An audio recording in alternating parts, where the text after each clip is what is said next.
आसपास के लोग वहां इकट्ठा होने लगते हैं और देखते हैं कि सेमिनार हॉल के अंदर श्रुति की बॉडी बिना कपड़ों के पड़ी हुई है और उसके बॉडी पर कुछ ब्लड के निशान भी हैं।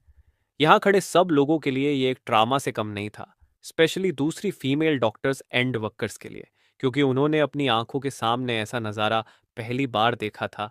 वो भी हॉस्पिटल प्रेमिसेस के अंदर श्रुति की बॉडी को देखकर आसपास खड़े सारे लोग उसे एक स्ट्रेचर पर लेटते हैं और इमरजेंसी रूम में लेकर जाते हैं ताकि डॉक्टर्स उसकी कुछ हेल्प कर सकें।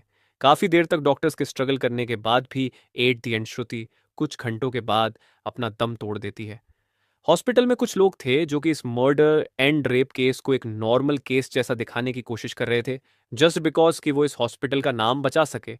बट जब पोस्टमार्टम रिपोर्ट्स आती हैं तो सब दूध का दूध और पानी का पानी हो जाता है।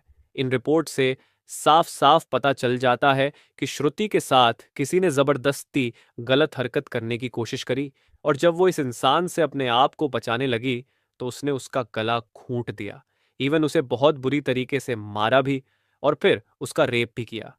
ये सारे प्रूफ मिलने के बाद ये केस पुलिस को हैंड ओवर कर दिया जाता है एंड पुलिस वाले इस क्रिमिनल को पकड़ने के लिए लग जाते हैं। सबसे पहले पुलिस उस क्राइम सीन पर ही छानबीन करती है जहां ये सब हुआ था।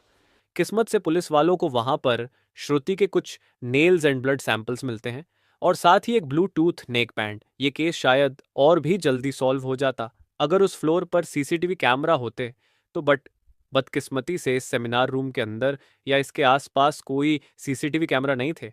लेकिन जिस रास्ते से इस फ्लोर पर एंटर करा जाता था वहां पर कुछ सीसीटीवी कैमरा थे। पुलिस वाले इन सीसीटीवी कैमरा में सुबह के 3 बजे से 8 बजे के बीच की रिकॉर्डिंग चेक करते हैं कि इतने टाइम के बीच कितने लोग इस फ्लोर पर आए और गए थे।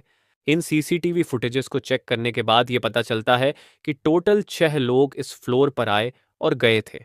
ये पता लगने के बाद पुलिस वाले एक एक करके इन 6 लोगों को पूछताछ के लिए बुलाते हैं कि वो लोग वहां पर उस टाइम क्या कर रहे थे। और इन लोगों को इस बीच यहाँ कुछ भी अजीब दिखा कि नहीं। इन लोगों से पूछताछ के दौरान पुलिस वाले उनके फ़ोन का ब्लूटूथ भी ऑन करके चेक करते हैं कि जो ब्लूटूथ हेडसेट